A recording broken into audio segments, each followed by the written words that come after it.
Olá, amigos da USE Regional de Campinas, sejam bem-vindos a mais uma live que nós teremos hoje à noite, com convidados muito especiais para tratar de um dos temas mais relevantes que nós temos na doutrina espírita, e com certeza nós vamos ter oportunidade também de interação via chat, por isso que eu já dou as boas-vindas a todos os nossos amigos que estão já nos acompanhando, né, aqui online.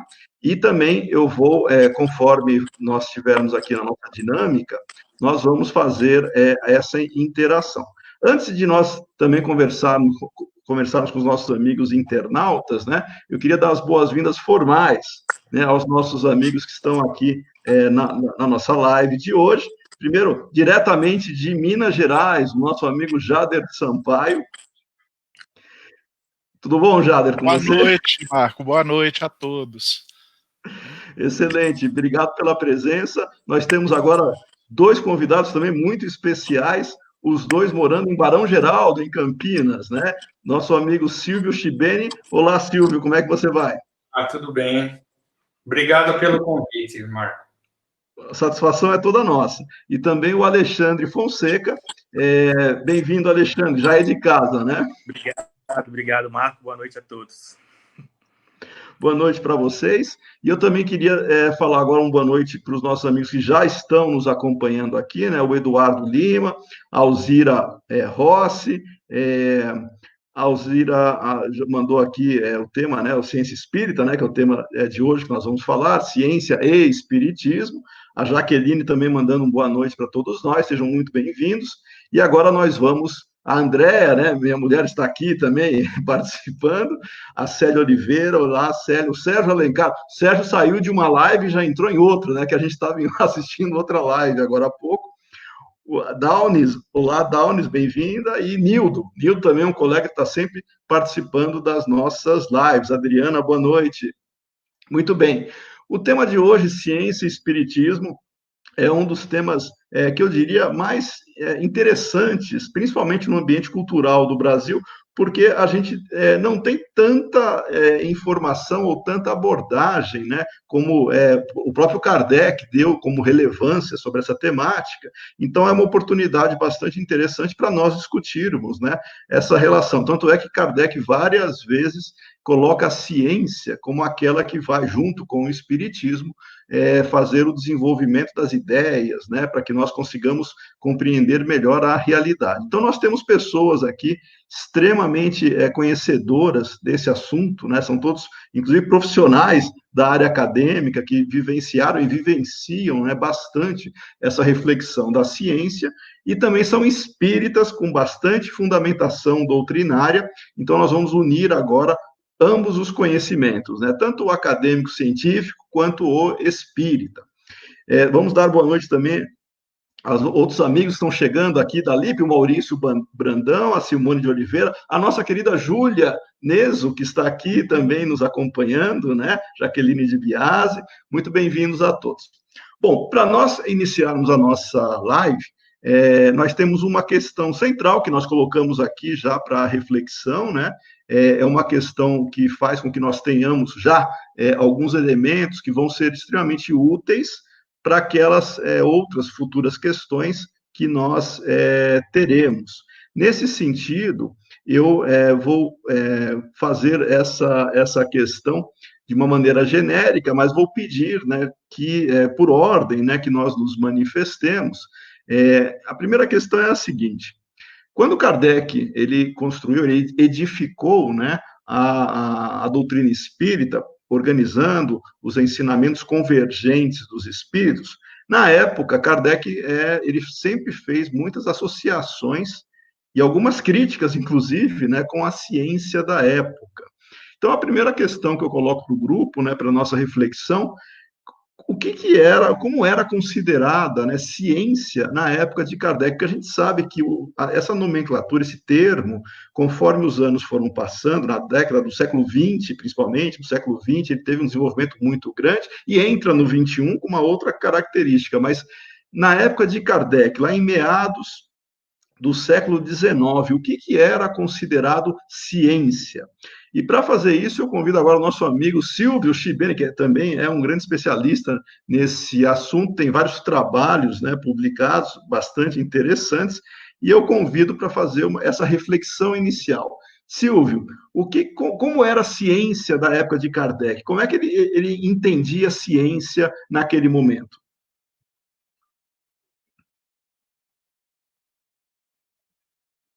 Acho que tem que desligar o microfone, ligar o microfone, Silvio. Ligar o microfone, desculpe.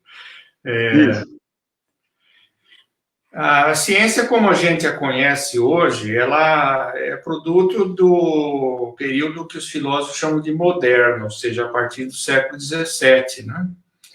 Então, assim, as diretrizes principais, metodológicas, os grandes valores da ciência, como, por exemplo, a experiência, né, as observações como fundamento de todo conhecimento científico, isso vem desde o século XVII.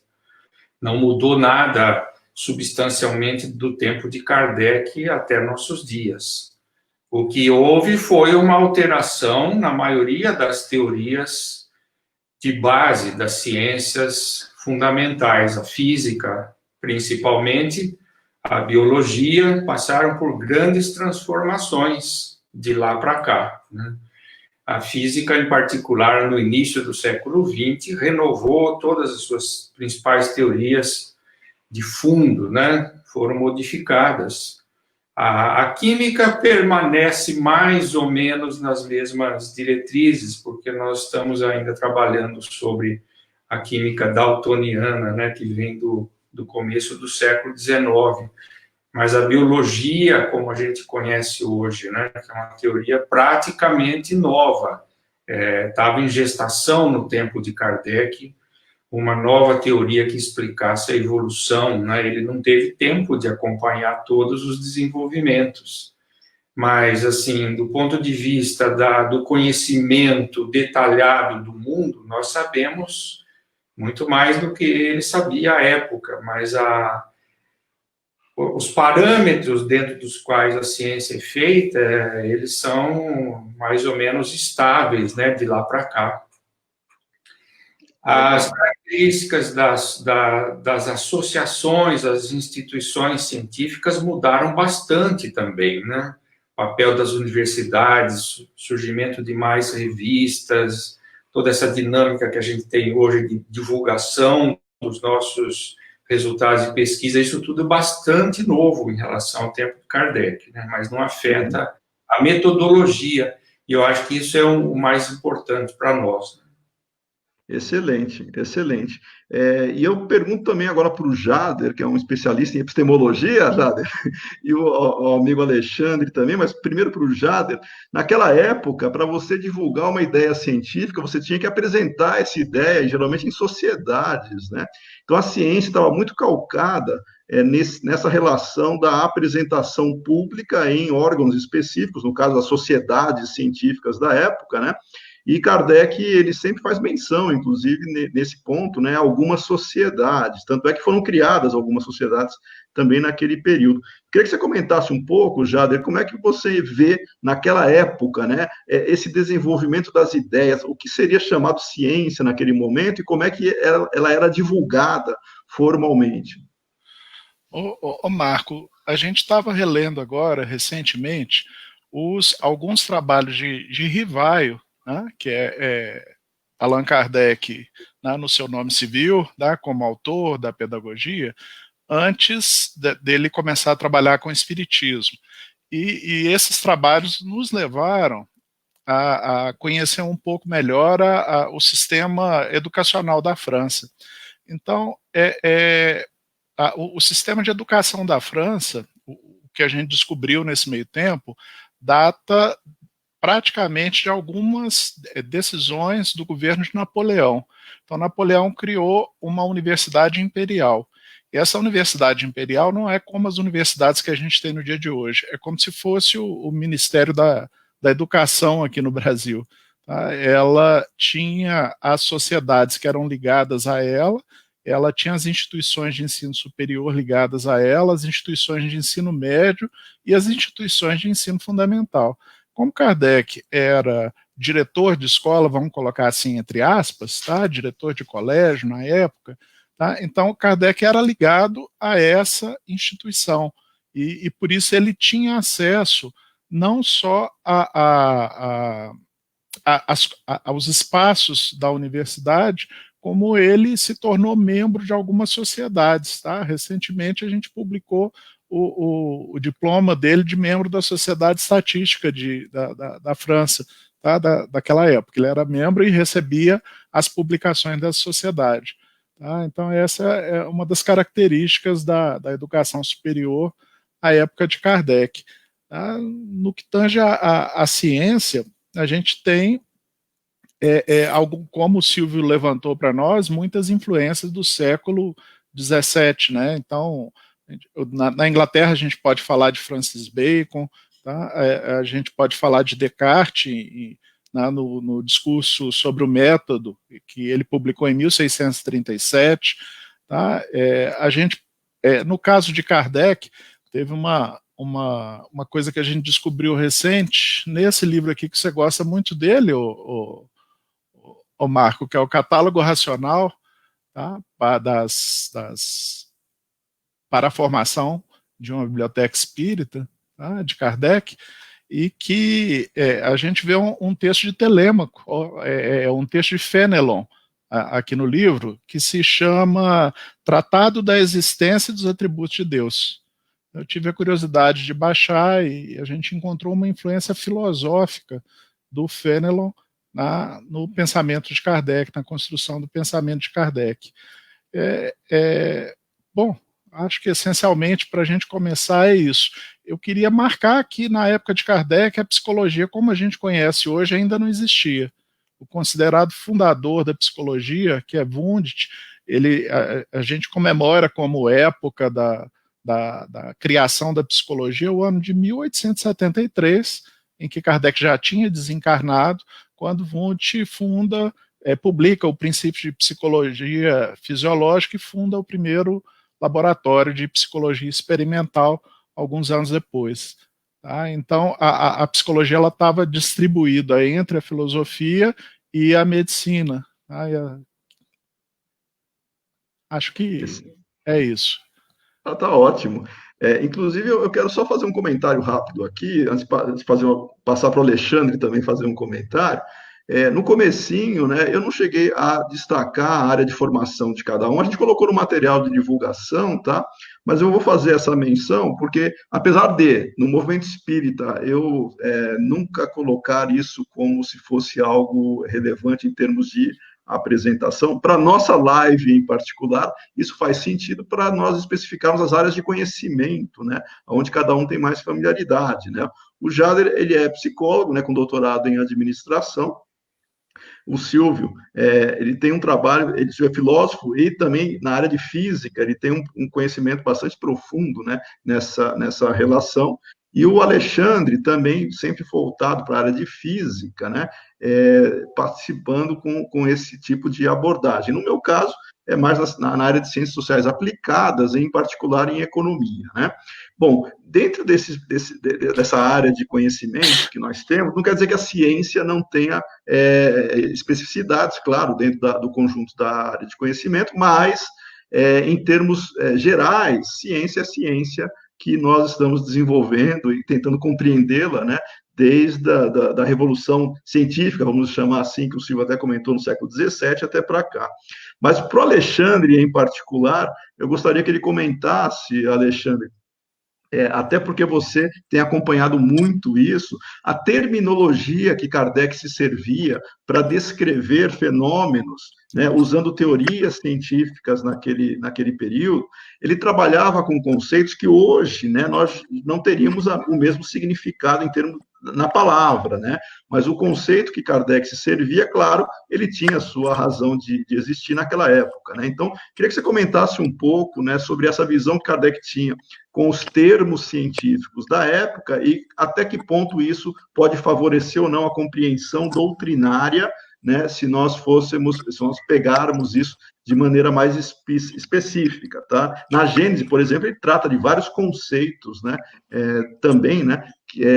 Em voga naquela época, mas que hoje teria uma outra conotação. Comenta um pouquinho sobre essa relação. Bom, boa noite a todos, né, que estão acompanhando a gente. Essa é uma boa questão, sim, concordo com você.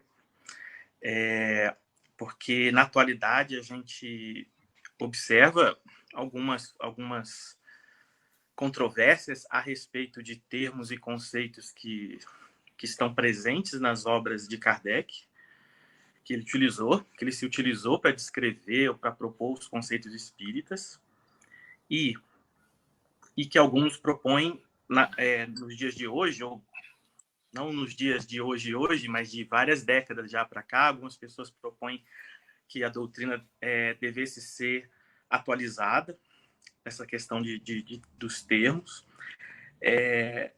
Assim, a minha impressão é que, de fato, Kardec, para certas definições de conceitos que ele utilizou na escrita da doutrina, né, na preparação dos textos que hoje compõem a doutrina, assim, eu percebo que ele fez uso de termos que eram comuns à época, mas com um certo cuidado de que uma pessoa de fora da ciência não precisaria necessariamente ser cientista ou conhecer a ciência para compreender aquele conceito dentro da doutrina.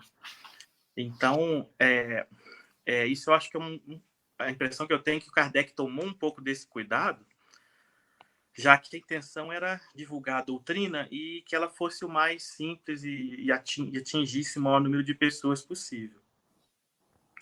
E um desses termos, né, assim, para a gente começar, talvez analisar um exemplo, um desses termos é a palavra fluido, que ela é um pouco criticada no nosso meio espírita, porque na atualidade faz supor a ideia de gases e líquidos, que são fluidos pelo entendimento médio assim, das pessoas, e que os fluidos no sentido dentro dos conceitos espíritas deveriam ser coisas mais sutis, mais diferentes, e o que acho que muitas pessoas não conhecem, né? Eu mesmo que não estudo tanto a história, não conheço todos os detalhes, mas um pouquinho a gente pode, a gente tem como pesquisar, ler até na rede assim, alguma informação básica. Na época de Kardec, as interações físicas, por exemplo, entre cargas elétricas, entre ímãs, que eram interações, entre aspas, invisíveis, né? Ninguém via nada sair de um ímã para encostar no outro ímã, para empurrar, se eles devessem repelir, ou para atrair, né? Se eles, né, tivessem, hoje a gente sabe, polos opostos. Acreditava-se que essa interação entre os objetos magnéticos ou elétricos, ou mesmo devido à atração gravitacional, ocorressem devido à ação de fluidos, e fluidos invisíveis, e a gente encontra essa palavra na Gênese, imponderáveis. Imponderáveis porque seriam fluidos que não estariam sujeitos à atração gravitacional, não teriam peso. E aí, fazendo essa analogia, o Kardec usa, então, a palavra fluido para definir esse conceito dessa matéria sutil que os espíritos definem que existem, né? Que faz que quando os espíritos, se eu não me engano, questão 27, definem os elementos gerais do universo, um deles é chamado de fluido universal, fluido cósmico universal, a partir do qual modificações desse princípio, dessa matéria elementar, não somente o que para nós, ou para a época de Kardec, a gente chamava de matéria, eram transformações desse fluido universal, mas também aquilo que os espíritos, e depois na Gênese o Kardec define melhor, a matéria, entre aspas, que os espíritos manipulam, né, os fluidos, perispírito, etc. Hoje, algumas pessoas acham que é importante, seria importante atualizar esses termos, e alguns propuseram que deveria se chamar os fluidos de campos, pelo conceito de campo elétrico, campo magnético, que a física depois evoluiu desse conceito de fluido invisível para campos. E outras pessoas propõem ainda que se troque o termo fluido por energias, ainda alimentando uma certa concepção.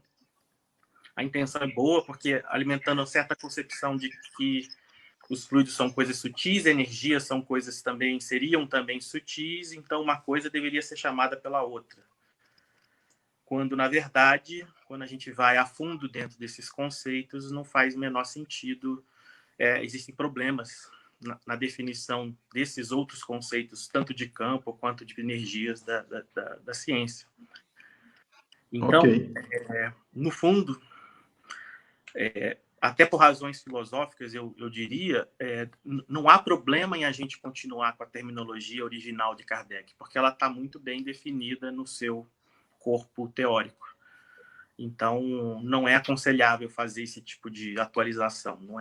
Ela não é, de fato, ela não vai ser de fato científica só porque o termo novo é um termo científico muito utilizado.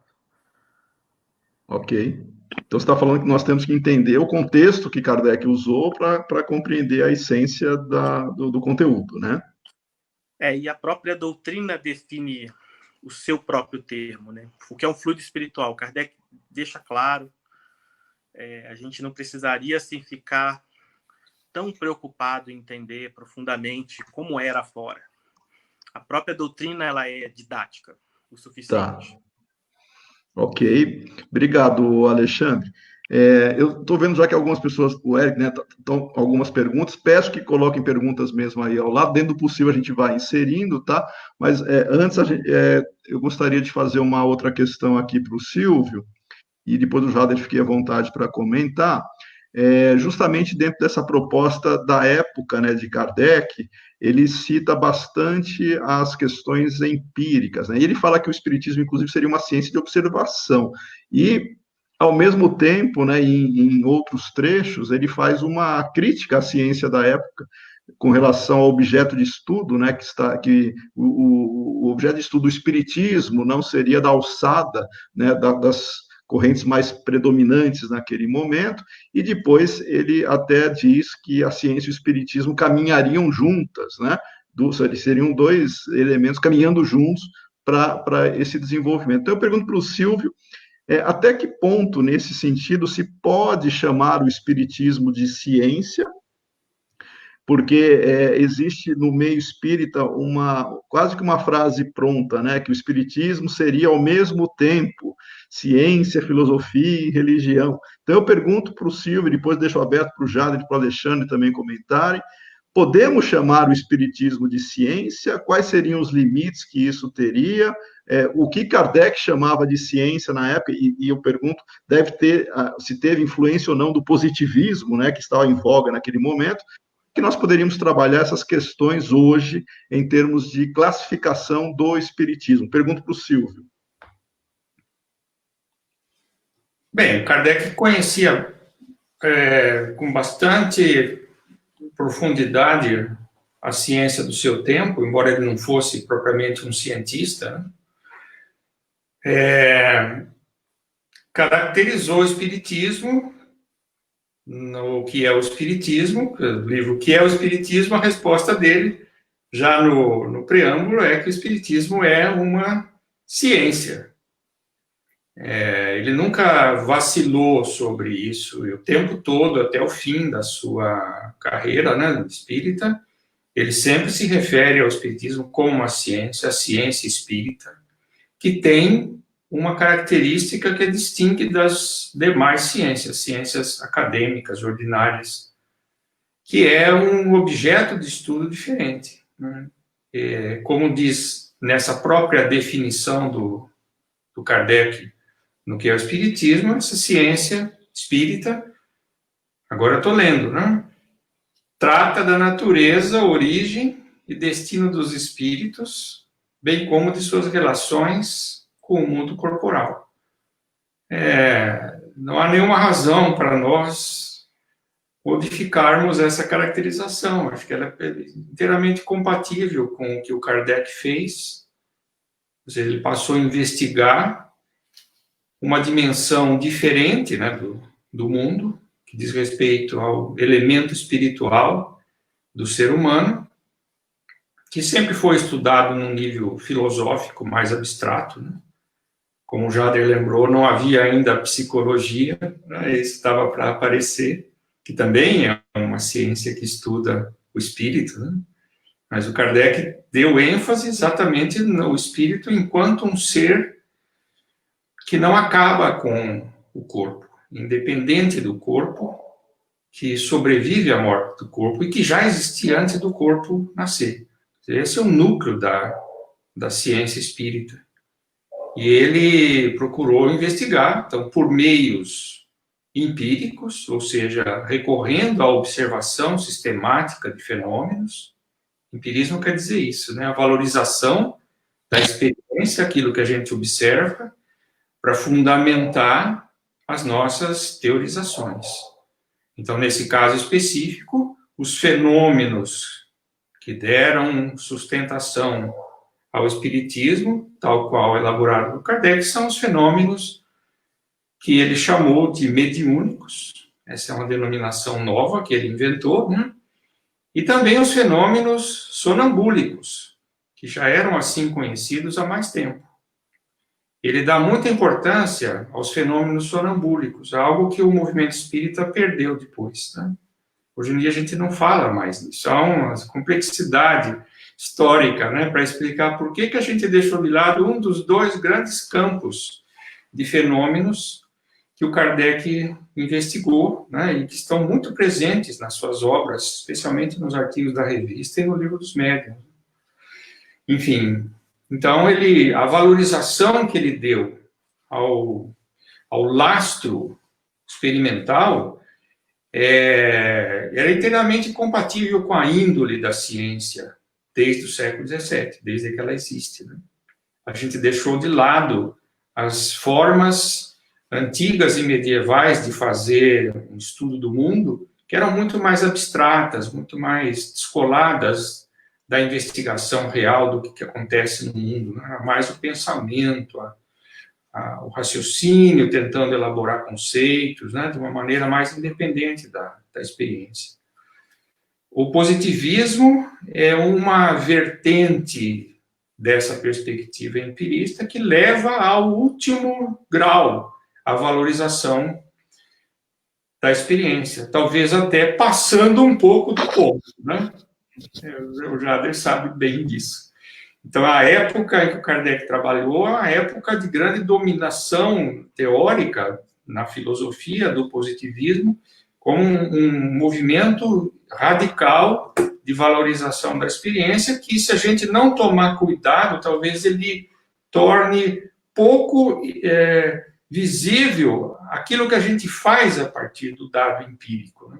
Que é uma elaboração intelectual, que não pode ser desprezada. O Kardec, várias vezes, ele fala, por exemplo, num dos manuscritos que foram publicados nas obras póstumas, ele fala das primeiras vezes que ele teve a oportunidade de presenciar fenômenos mediúnicos, ele falou, eu vi ali a chave para elucidar um monte de questões, né, que sempre me ocuparam, as grandes questões teóricas da humanidade, mas, como era algo muito novo, ele diz, era preciso ser positivista e não idealista. Ele usa exatamente essa expressão, ou seja, pelo menos num momento inicial, é preciso a gente não se descolar muito da base experimental, para não se perder num domínio de abstrações, de idealizações que talvez depois percam a validade, né?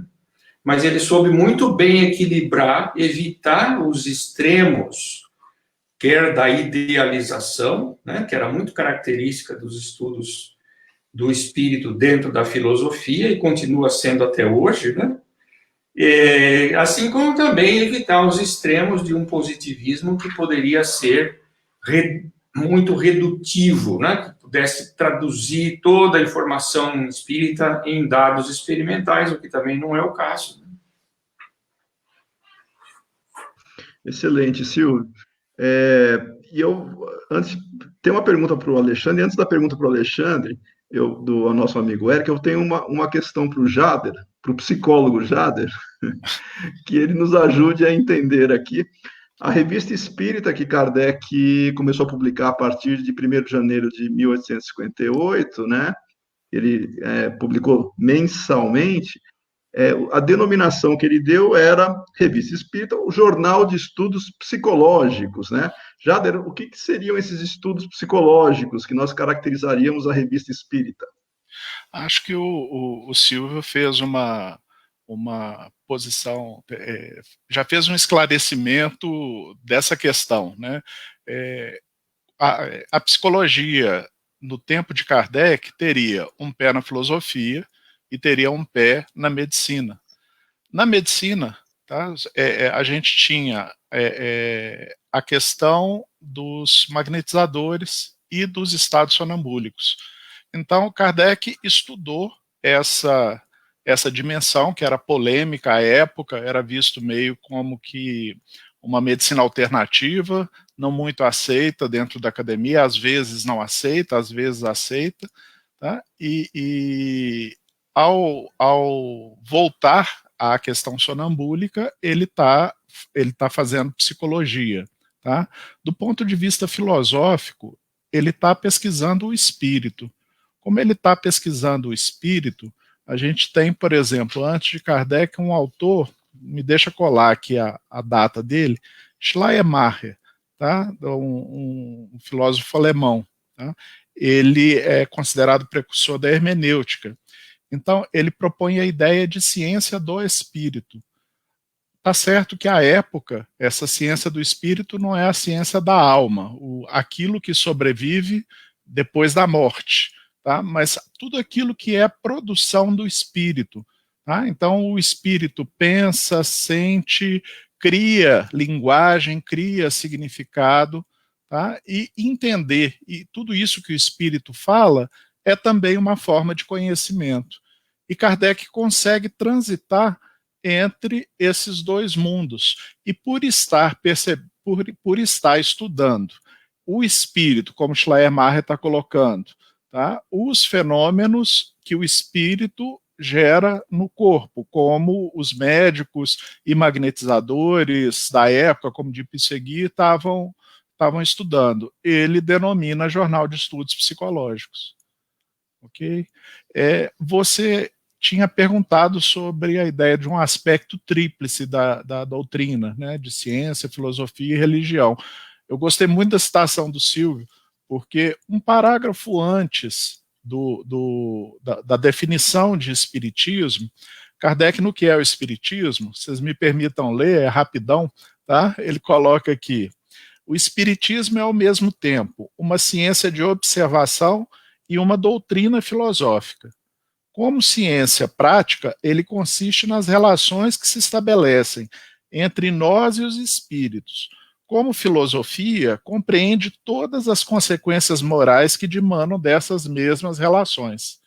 Então, aqui nesse eu não vou chamar de primeiro momento, porque essa definição ela foi sendo modificada por Kardec nas edições do que é o Espiritismo. Parece que só na 4ª ou 5ª é que esses dois parágrafos ficaram como eu e o Silvio lemos. Tá? Ele modificou com o passar do tempo, mas ele vê que, além da observação dos fenômenos, além da constatação de fatos, tá? Existe também um raciocínio, existe também o emprego da razão, o emprego da filosofia para se pensar consequências morais, isso nesse momento.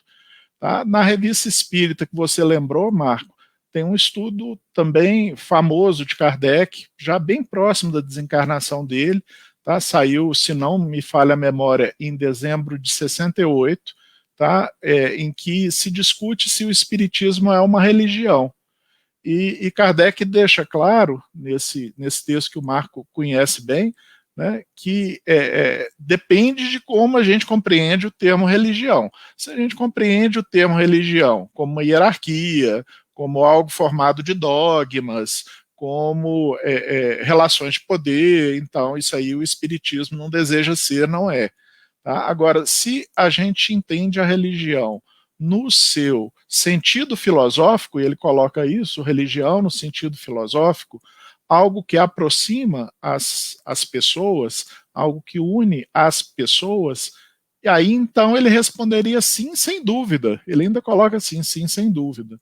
Então, eu pessoalmente, pensando do ponto de vista da filosofia, em produção de conhecimento, acho complicado dizer que o mesmo conhecimento, uma mesma afirmação, ela é religiosa, científica e filosófica ao mesmo tempo.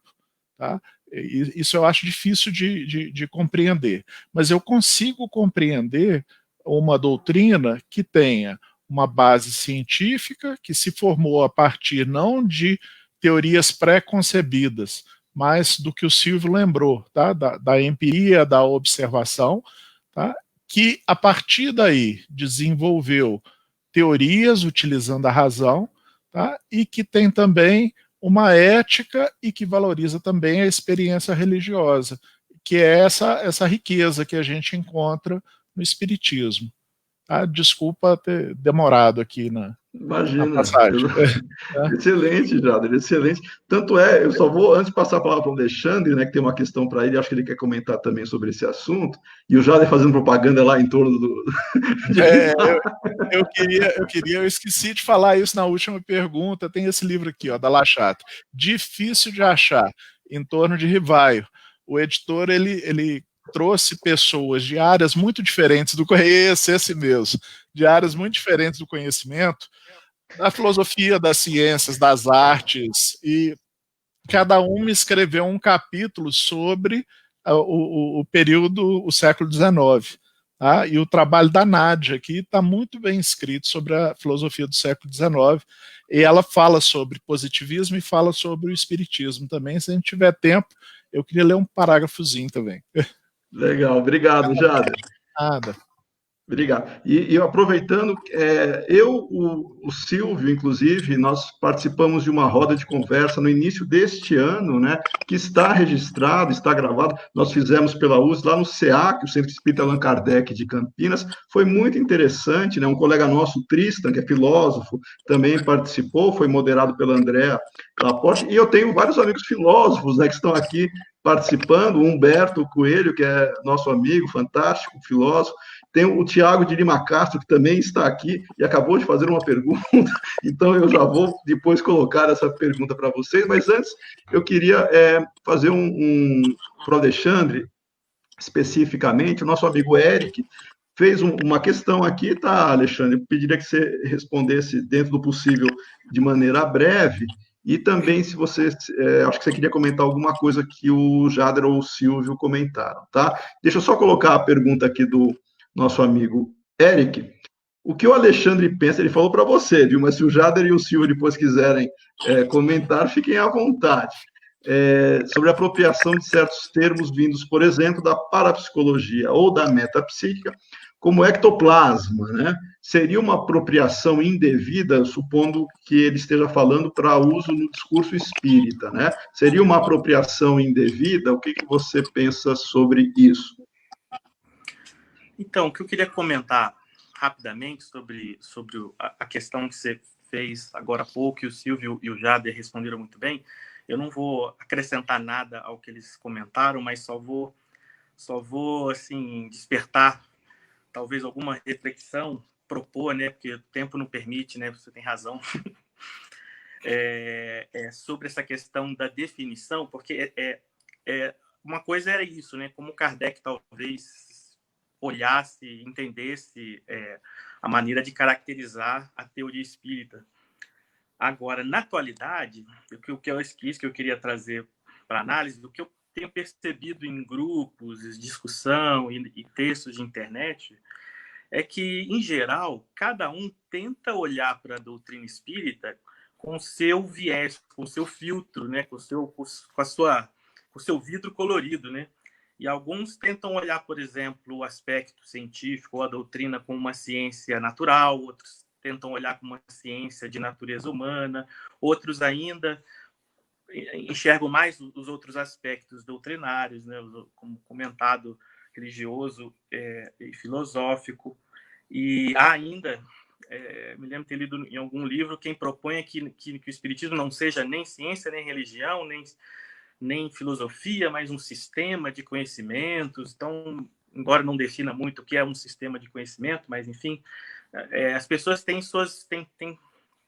refletido sobre essa maneira de definir essa questão da teoria espírita. E só queria comentar que a gente nota que o Kardec tinha um certo apreço pela ciência, e o Silvio comentou, né, que Kardec trabalhou bem alinhado com a mentalidade da ciência com relação a como a gente investiga um fenômeno novo e tira dali revelações úteis, que você possa confiar, né, e tornar aquilo um conhecimento. E, na atualidade, se a gente olhar cada área do conhecimento humano, elas, em geral, o que elas têm em comum? Bom, as ciências têm as suas características em comum, as ciências naturais, ciências humanas vão de ter suas características em comum. E agora, se a gente ir para além do que a gente de áreas do conhecimento que são chamadas de ciência, o que a gente nota é que cada área de conhecimento ela tem uma maneira própria de trabalhar o seu caráter progressivo. Então, nesse aspecto, é que eu queria deixar comentário, talvez interesse alguém perguntar. Para nós, hoje, é interessante avaliar como a gente deveria trabalhar o aspecto progressivo do espiritismo, independente se olha para ele como ciência espírita, como filosofia espírita, como religião espírita, ou como outra coisa espírita, mas como podemos trabalhar o avanço dos conhecimentos espíritas, porque a gente tem aqueles dois lados, os que dizem não, a doutrina não, o pessoal muito fechado e não aceita nenhuma novidade, aí são taxados de ortodoxos, de mente fechada, e o outro lado, que é o grupo de pessoas que não temos que ser abertos às novidades, e aí essa abertura tem o risco da aceitação de qualquer coisa. Então, qual que é o ponto de equilíbrio, independente do aspecto que a gente for trabalhar da doutrina? Então, eu não vou responder essa questão, mas eu coloco como questão isso que eu queria comentar desse detalhe. Sobre a pergunta do Eric, né? Eric, boa noite. Sobre a questão de terminologia. Bom, primeiramente, a gente não pode nem deve ficar preocupando de proibir termos que as pessoas usam. As pessoas são livres para usar as palavras que bem entendem. Agora, de novo, reconhecendo que Kardec tinha um respeito, um apreço por como a ciência trabalha. Como a ciência, então, quando a gente avalia como que as várias áreas do conhecimento trabalham o uso dos seus termos e conceitos, a gente percebe que cada área não fica emprestando o conceito de outras áreas. Elas definem seus jargões, seus conceitos e utilizam. A comunidade científica ou acadêmica de cada área, eles se comunicam muito bem usando os seus termos, conceitos, jargões. Então, assim, não é uma coisa assim que se justifique naturalmente o uso de termos de outras áreas de pesquisa, de conhecimento, dentro do meio espírita, a título de valorização científica ou acadêmica, ou o que seja. Usar uma palavra como ectoplasma, que foi bem definida num outro contexto, dentro do nosso meio espírita, é passar sem querer uma ideia, uma impressão para os nossos interlocutores de que os termos e palavras espíritas seriam inadequados. Por que eu não uso fluido animalizado ou fluido vital para descrever o mecanismo dos fenômenos de efeitos físicos. Por que eu preciso usar sempre ectoplasma? O termo fluido animalizado é errado? É ruim? Uma maneira da gente desvalorizar uma doutrina, uma teoria, é não utilizá-la, é não utilizar seus termos e conceitos, é utilizar outros. Então, não é científico fazer esse empréstimo, esse emprego, a utilização indiscriminada. Ok, caiu na boca do povo, é do conhecimento comum que quando alguém fala que Deus, que os espíritos mandem boas energias para você. Tudo bem, a gente entende a boa intenção. Mas dentro da doutrina, boas energias só são transmitidas à distância através de bons fluidos. De fluidos que são modificados pela ação do pensamento, que vão adquirir qualidades iguais a desse pensamento. Então, se o pensamento for bom, esses fluidos vão ser bons. E se a gente desejar fluidos bons para as pessoas que precisam, esses fluidos bons vão se irradiar e chegar até essas pessoas. Da maneira como a doutrina espírita. Por que isso não é científico? Por que eu preciso usar conceitos de outras áreas? Esse tipo de questão a gente precisa fazer, porque a gente, sem querer, pode estar desvalorizando aquilo que a gente quer valorizar, que é a doutrina. Então, esse é o meu ponto com relação à questão do Eric. Eric, obrigado. Obrigado, Alexandre. Acho que o Jader tem algum comentário também sobre o ectoplasma, né, Jader? Seu microfone. Entendo como Alexandre que toda ciência tem seus conceitos e a gente deve conhecer os conceitos da ciência, ao invés de ficar pulando de área em área usando um termo de uma, outro de outro e outro de outra. Né? O termo ectoplasma, ele tem história. Então, se alguém quer usar o termo ectoplasma, tem que usar com as consequências filosóficas. Ele foi usado, eu acho que ele foi criado pelo Charles Richer, tá? No início do século, no final do século XIX, início do século XX.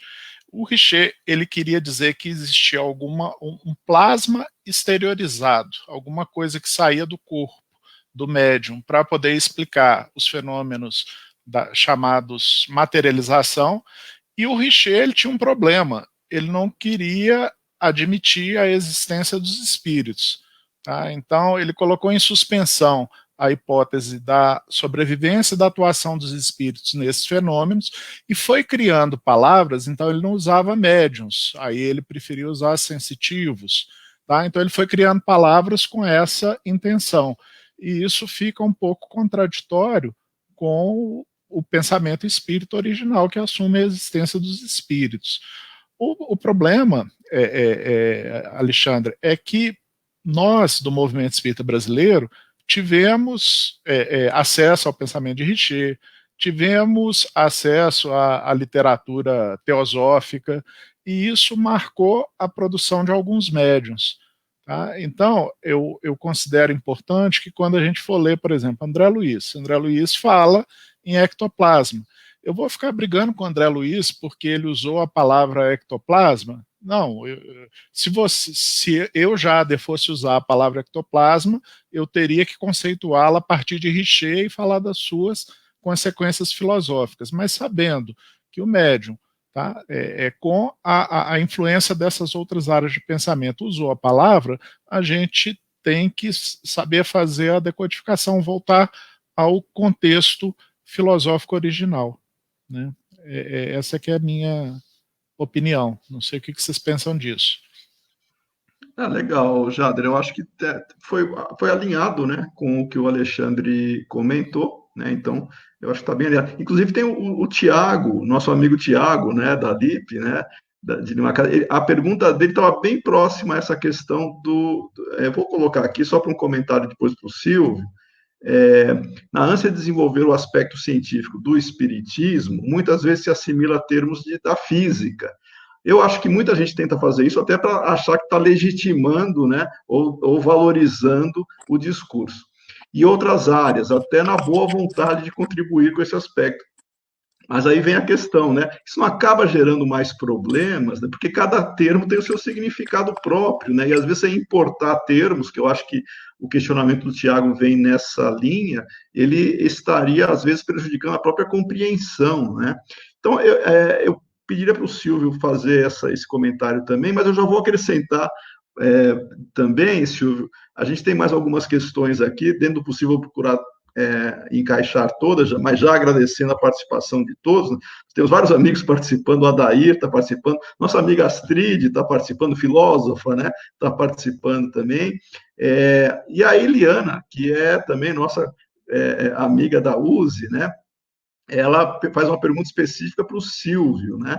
Ela pergunta, professor Chibene, poderia explicar por que o Espiritismo é filosofia? Então, se fosse possível, você complementar essa pergunta do Tiago, tá? Da questão da importação de termos, ou do uso de termos da ciência, talvez para legitimar ou para usar no discurso espírita, e essa, agora saindo da ciência, indo para a filosofia, né? Por que o Espiritismo é uma filosofia?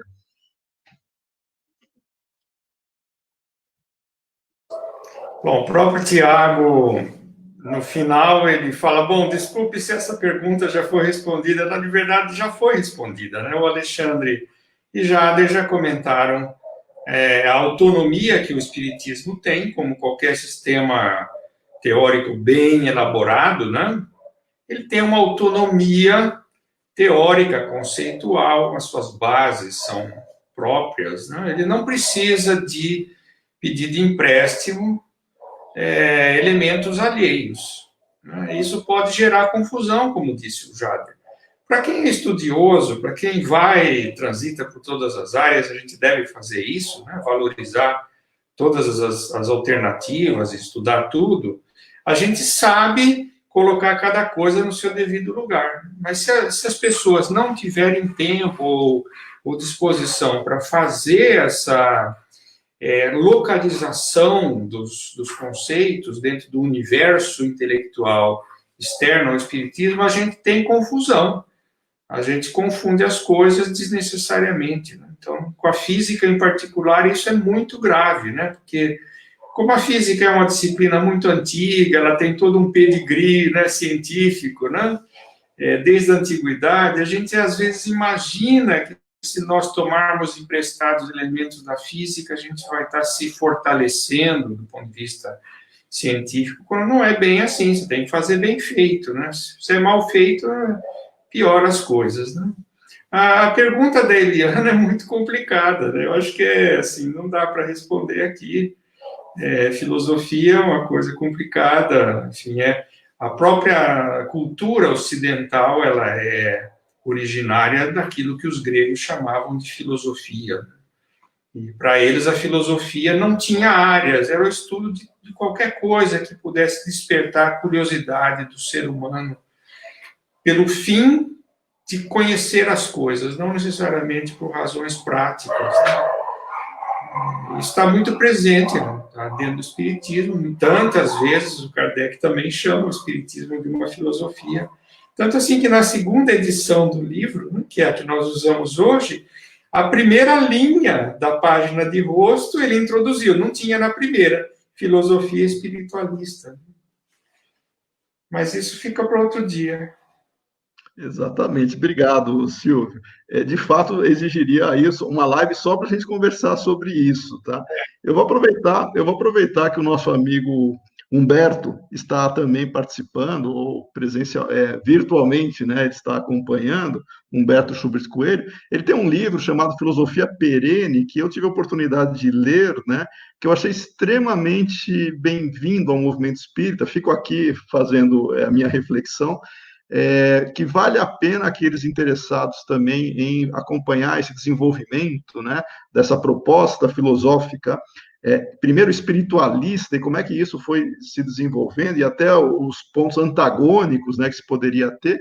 Fica aí a recomendação do nosso amigo Humberto Coelho, do livro Filosofia Perene. De qualquer forma, eu entendo que essas questões elas são muito ricas, né? Valeriam muito, tomariam também, né? Exigiriam um tempo um pouco maior para reflexão, mas eu acho que elas são muito bem-vindas para pontuar e deixar aqui pelo menos caminhos, né, para que o nosso amigo possa também buscar se desenvolver nesse ponto. Bom, nós temos algumas outras questões aqui, dentro do possível eu vou procurar também direcionar, mas todos fiquem à vontade, tá, para colocar aqui também. Um dos colegas, que é o Sérgio sempre presente aqui participando, ele comenta que na Gênese, no capítulo que trata do papel da ciência na Gênese, ele fala, resumindo, que somente uma religião que não estivesse em contradição com a natureza, nada temeria o progresso, né? Que seria, no caso, ele faz uma relação com a ciência. E aí ele pergunta, o Espiritismo está preparado para seguir no caso, essa relação, né, com a história, a antropologia, a arqueologia, e essas já estão bem avançadas nas suas áreas? O que vocês acham da questão do Sérgio? Passo agora para o Jader ou para o Alexandre comentarem. Jader.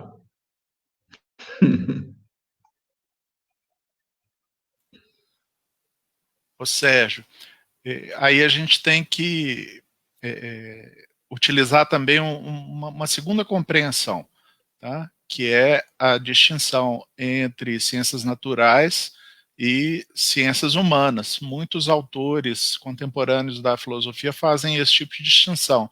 Tá? Então, quando a gente fala em história, o Schleiermacher, e tem um autor que eu separei também, Jill Tai, tá? Ele tem um livro de 1883, ele é posterior a Kardec, que se chama Estudos sobre os Fundamentos das Ciências do Espírito, onde ele distingue as ciências do espírito da ciência da natureza. Ele é um autor muito influente nessa área que você está citando aí, história, arqueologia, museologia, e vai uma série de coisas, né? Então, quando a gente fala dessas áreas de conhecimento, a gente fala de umas áreas de conhecimento que tem, por exemplo, teorias disputando uma determinada explicação e que estão vigentes ao mesmo tempo. A gente tem abordagens, tá? A gente pega a psicologia, eu posso ter 3, 4, 5 abordagens diferentes da clínica psicológica. E os psicólogos se formarem nessas diferentes abordagens, com conceitos às vezes diferentes, tá? E todos eles terem eficiência, tá? na abordagem do cliente. Tá? Então, é diferente você pegar essa área do conhecimento que tem teorias em conflito entre si, diferentes discursos explicativos, que é uma das coisas que os epistemólogos costumam utilizar, tá? E pegar uma área como a física, que é uma área consolidada, que tem um objeto de estudo, que tem determinadas leis que estão muito bem postas, tá? E que talvez não sejam capazes de explicar aspectos muito pontuais, tá? do universo. Tá? Pega as leis de Newton, o Alexandre, né, o Newton propôs em 1700, não é isso? 1700 e pouco, não é isso, Alexandre e Silvio? E o estudante de física continuou estudando as leis de Newton, continua estudando a mecânica, e ele precisa ter esse conhecimento para poder fazer física.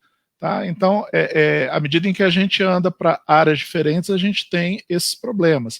E tem uma coisa também que eu acho importante, que é o seguinte: se a gente constatou que alguma coisa que um espírito disse está errada, tá? A gente pega a Gênese mesmo, tá? O mesmo livro que você citou. Aí a gente pega um capítulo aqui que fala dos satélites. Tá? E aí a gente tem um texto psicografado, possivelmente por Camille Flammarion, tá? Atribuído a Galileu, em que ele diz, no item 26, é o capítulo 6, que como se verifica com Mercúrio, Vênus e Marte. Ele está dizendo que Marte não deu origem a nenhum astro secundário. Tá? E aí, chega em 1877, tá? Um astrônomo norte-americano descobre Phobos e Deimos. Tá? E depois de muita dificuldade, ele mostra os 2 satélites. O que a gente faz? A gente faz o que a FEB fez, ela colocou uma nota aqui, nota da editora. Em 1877 foram descobertos 2 satélites de Marte, Phobos e Deimos. Isso derrocou o espiritismo? Não, E isso fez com que uma comunicação de um espírito, ou um detalhe de uma comunicação de um espírito, tenha sido posta em questão. Isso acontece na ciência o tempo todo. Qualquer autor de tese de doutorado, ele sabe que ele vai chegar na banca e que ele vai ter que rever alguma coisa que ele já elaborou, reelaborou, pensou, tá? E que alguém chega e mostra algum ponto frágil, alguma questão. Então, eu não acho que o avanço do conhecimento ameaça o espiritismo. O importante é o espiritismo ser capaz de acompanhar o avanço do conhecimento, senão a gente cai naquilo que o Silvio disse. A pessoa está usando o termo tunelamento, que é um termo de mecânica quântica. Pergunta para mim, Jader, se eu sei o que é tunelamento. Eu não sei o que é tunelamento. Aí vai um físico, colega do Alexandre, dá uma aula rápida de tunelamento, tá? Eu não conheço a matemática do tunelamento, eu não sei a que se aplica, eu não sei do que se trata, mas eu falo assim, nossa, parece com aquilo assim, assim, assim no espiritismo. Aí eu fico tentado a querer trazer esse conceito que eu não conheço para dentro do espiritismo. Aí vira o samba do crioulo doido, né? Que é o que que é exatamente isso que o Alexandre e o Silvio estão chamando a atenção da gente. Aí, se eu falo isso para um público que não conhece física, as pessoas podem até sair pensando assim, nossa, mas o Jader é um grande intelectual, olha só, ele é psicólogo e fala de física. Mas se tiver um físico no meio desse público, esse físico vai virar e falar assim, quem é esse louco? O que é isso que ele está falando, que não se parece em nada com o que a gente estudou na física. Então, esse é o cuidado que a gente tem que ter, é o cuidado de não querer se apropriar do que a gente não entende ou do que a gente não teve um volume de estudo suficiente para poder afirmar. Esse é o grande problema do espiritismo. Não é nem tanto falhas de uma ou outra comunicação, que pode ser por conta do médium, que pode ser por conta da insuficiência do conhecimento do espírito, pode ser que o espírito... exato, né? Isso. Desculpa, a empolgação aqui. Imagina, obrigado, Jader. Eu faço uma pergunta também aberta, né, e para o Silvio e para o Alexandre também, porque podem comentar de maneira mais específica, né? Não vou nem entrar no mérito agora da questão da terminologia, que nós já falamos, né, do uso, da importação do uso de termos científicos, de teoria já pré-estabelecidas, querer encaixar dentro do espiritismo, tá? Mas o que eu queria perguntar para o Silvio e para o Alexandre, e o Jader também fique à vontade para comentar, nós temos, em termos da temática espírita, que nós poderíamos chamar de reencarnação, comunicação com desencarnados, ou, enfim, com processos, né, que nós colocaríamos como vinculados diretamente aos princípios e valores espíritas, eles podem ser estudados, inclusive dentro da ótica científica, por outros grupos de pesquisa que não tem nada a ver com o espiritismo, mas eles pesquisam fenômenos que para nós são muito caros. Vou citar o deles, reencarnação, né? O Ian Stevenson não era espírita, né? O Ian Stevenson ele não era espírita, mas pesquisava o fenômeno reencarnatório de maneira muito específica, com publicações acadêmicas, né, inclusive em periódicos com fator de impacto significativo, mas ele foi muito perseguido, inclusive, né, por correntes, por grupos de pesquisas materialistas, né, achando que aquilo não era a pesquisa que se deveria colocar dentro da proposta científica. Como que hoje nós podemos ter um desenvolvimento das pesquisas científicas sob o aspecto formal, que dentro da comunidade acadêmica, dessa temática espírita? Nós precisaríamos ter grupos de espíritas engajados nisso, ou a temática espírita poderia ser pesquisada por outros pesquisadores que não seriam em nada espíritas, mas contribuiriam para avançar no conhecimento desses fenômenos? Por exemplo, no caso da psicologia, Jader, o fenômeno da regressão, ele pode ser estudado por diferentes abordagens psicológicas e não precisa ser espírita para fazer isso. No caso da reencarnação, eu citei o Ian Stevenson, mas tem outros fenômenos que a gente poderia ter, fenômenos de efeitos físicos, por exemplo, que daí a física em particular poderia talvez ter essa proposta. Mas Silvio e Alexandre, nós precisamos ter grupos espíritas especificamente para tratar desse objeto de estudo, ou nós podemos contar com outros grupos que não são espíritas, mas pesquisam o objeto com as suas terminologias e os seus conceitos específicos, ou os dois? Ambos podem conviver e devem conviver mutuamente. O que vocês acham? Posso começar? Pode. Olha, é uma boa pergunta. Uma boa pergunta. O que eu acredito que sejam condições necessárias para isso como que você perguntou são os seguintes. Se um grupo, quem quer que seja,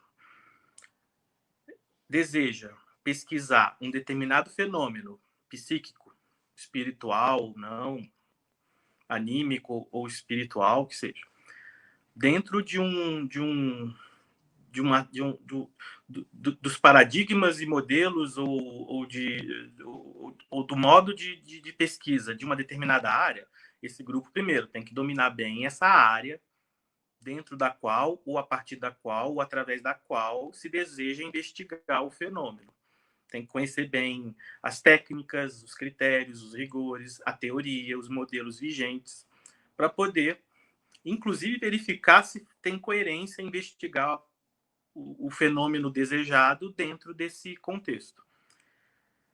Assim, por exemplo, você falou da reencarnação, você citou o Ian Stevenson, é um pouco difícil usar um laboratório de física para tentar investigar a reencarnação, ou seja, uma coisa meio estranha, pelo menos tentar investigar a certeza de uma reencarnação com base assim, em algum fenômeno físico específico.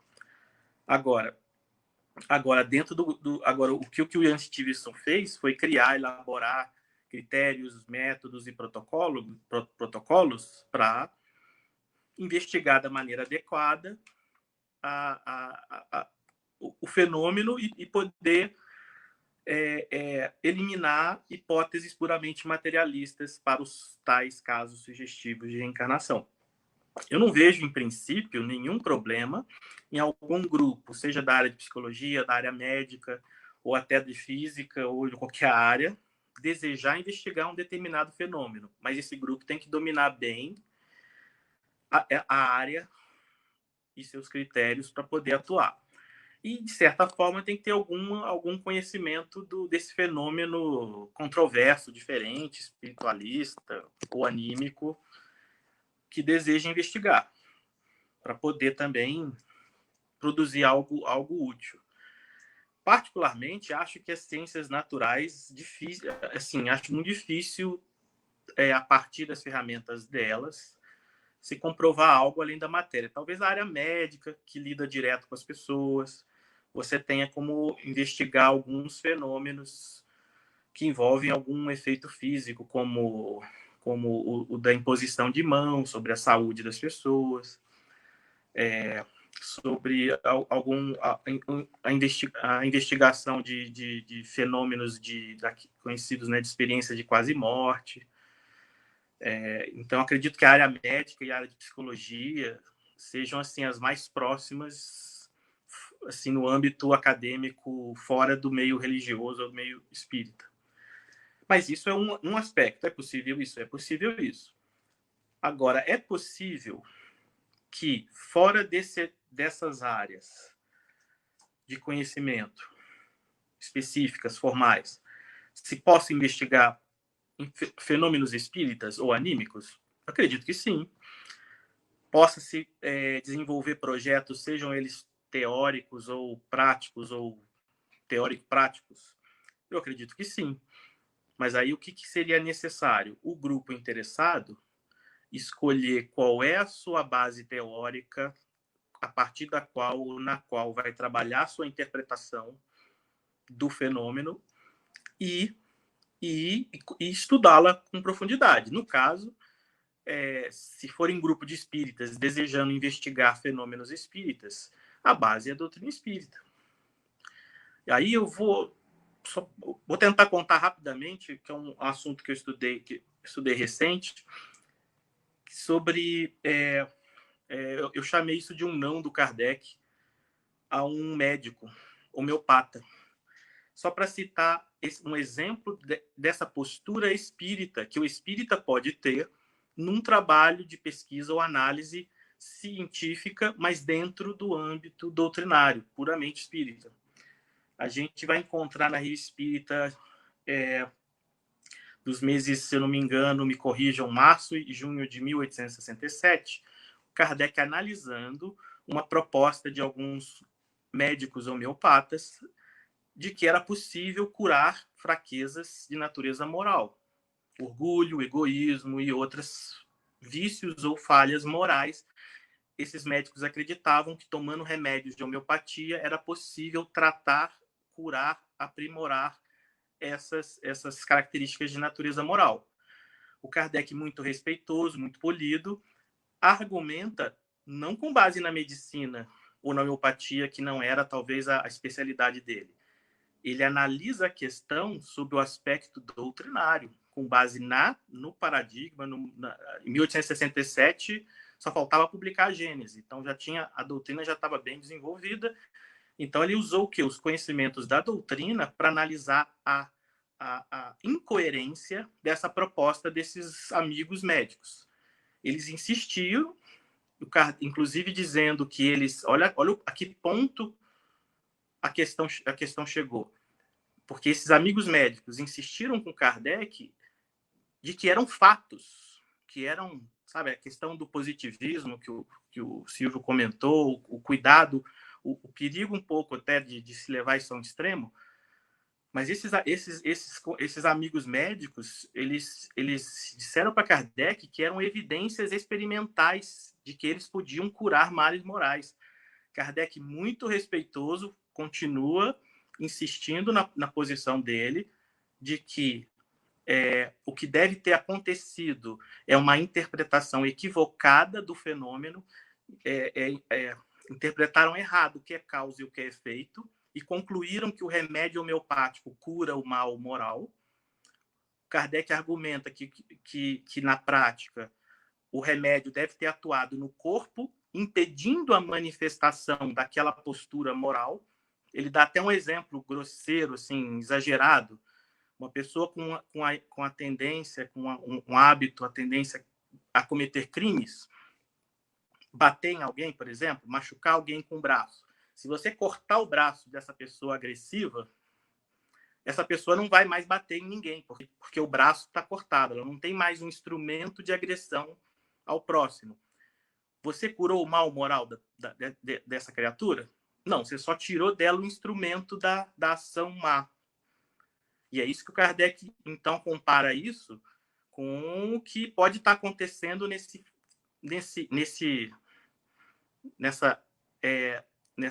clamor de que a homeopatia cura males morais. Ela está agindo em algum órgão da manifestação daquela postura moral, e não no íntimo do ser, no seu aspecto interno, no seu pensamento, no seu sentimento. E insiste na posição de que uma doutrina como essa, se isso for verdade, isso tiraria das pessoas a responsabilidade pelos atos. Então, Kardec insiste numa posição com base na doutrina. E isso é uma atitude científica. Se a gente olhar em cada área do conhecimento, não precisa nem ser científica, qualquer outra área que a gente trabalhe do conhecimento, quando a gente analisa sob a nossa ótica da nossa área, a gente usa a nossa área como referência e não a outra, e não faz o contrário. E esse eu acho que é um ponto importante nessa questão. Se a gente quer fazer pesquisa, desenvolver alguma coisa do aspecto progressivo do espiritismo, se é do espiritismo que a gente quer trabalhar, pelo espiritismo, dentro da doutrina, é importante que a gente domine bem a base doutrinária, porque senão não faz sentido. Era isso que eu ia falar. Obrigado, Alexandre. Parece que o Jader queria fazer algum comentário com relação ao positivismo nesse aspecto, Jader, é isso? Porque o Silvio já colocou bem quando ele fez a passagem pelo positivismo, que o positivismo ele como que exagera. Tá? Ele exagera em quê? Então, por exemplo, o Comte ele tem uma teoria, a teoria dos 3 estados. Tá? Nessa teoria você tem um tipo de conhecimento e um tipo de sociedade, que é o estado religioso, tá? Em que há explicações para determinados fenômenos com seres metafísicos. Tá? Depois o estado metafísico, que já seria uma espécie de evolução do estado religioso, em que se fala em elementos não observáveis, mas que estariam por detrás de determinados fenômenos. Vou dar um exemplo, na medicina eu acho que de Galeno. Tá? A melancolia é associada ao excesso de bilis. E melancolia quer dizer bilis negra. Tá? Então, ele supõe, ele imagina que o organismo produza muita bilis, por isso as pessoas tenham essa doença, melancolia. Tá? E eu posso usar conceitos abstratos para poder dar determinadas explicações. E ele fala do terceiro estado, que é o estado positivo, em que todo conhecimento é construído a partir de fatos, a partir de observações e experimentações. Tá? E aí, então, ele dá um corte na nossa capacidade de conhecer. Tá? O que a gente conhece? As áreas que avançaram foram a astronomia, depois a física em geral, depois a química, depois a biologia, e ele coloca isso numa espécie de uma pirâmide, numa hierarquia. Quanto mais próximo das primeiras que eu falei, mais científicas. Lá embaixo ele coloca a sociologia e a psicologia, coitada. Ela é um pedaço da sociologia que aparece dentro dessa pirâmide do Comte. Então, apesar, Humberto mesmo vive falando que ele já leu uma das obras principais do Comte 2, 3 vezes, e ele, como filósofo, não consegue enxergar a fundamentação da argumentação que o Comte faz. Mas esse tipo de ideia influenciou a universidade. Influenciou ao ponto de alguns grupos da universidade dizerem que a gente não pode, nem por hipótese, pensar na existência do espírito, na sobrevivência da alma, por exemplo. Se eu penso na sobrevivência da alma, eu estou ou no estado metafísico ou no estado religioso, ou teológico, desculpa, eu cometi um equívoco aqui, estado teológico. Tá? E aí, então, uma pessoa com esse tipo de filosofia como fundamentação não vai, a priori, criar hipóteses espíritas para a explicação de fenômenos, porque ele considera que ele só pode construir as hipóteses dentro do escopo da matéria. Tá? Então, essa é uma limitação de pessoas. Sem a abertura que não só o espiritismo, mas que outras formas de filosofia da ciência nos trazem, tá? Pesquisarem temas que são caros ao espiritismo. Agora, se eu entendo que a reencarnação é uma hipótese plausível, como foi o que o Stevenson fez, ele começa a estudar fenômenos psicológicos. Realmente é o que o Alexandre falou, pela física não dá para a gente entrar nessa questão, mas ele começa a se perguntar, existem crianças que se lembram das vidas passadas? Esses relatos, eles são anedóticos ou eles existem mesmo? Essas lembranças que as crianças apresentam, elas são reais? Isso é uma fraude ou isso realmente aconteceu? É isso que ele começa a pesquisar. E ele começa a mostrar que existem uma série de relatos que não poderiam ter sido fruto de aprendizagem durante a vida da criança, que são evidências fortes de que talvez a vida não tivesse começado, tá, no útero da mãe. Talvez aquele ser tivesse acesso a conhecimentos anteriores às experiências que ele teve. E aí, então, ele propõe isso como uma teoria explicativa. E ele diz que, para alguns fenômenos, ela é a melhor teoria explicativa. Ele não descarta as outras. Tá? Então, acho que a questão dos fenômenos espirituais serem pesquisados na universidade demandam essa abertura, esse ir além do positivismo, tá, por parte dos cientistas. E o contrário também é importante. Para nós espíritas fazermos... Eu entendo que o pensamento espírita é bom o suficiente para ser estudado num curso de filosofia, por exemplo. Por que não? Tá? Eu entendo que o que a gente já tem de pesquisa sobre reencarnação é algo que possibilita um diálogo com a psicologia. Tá? Então,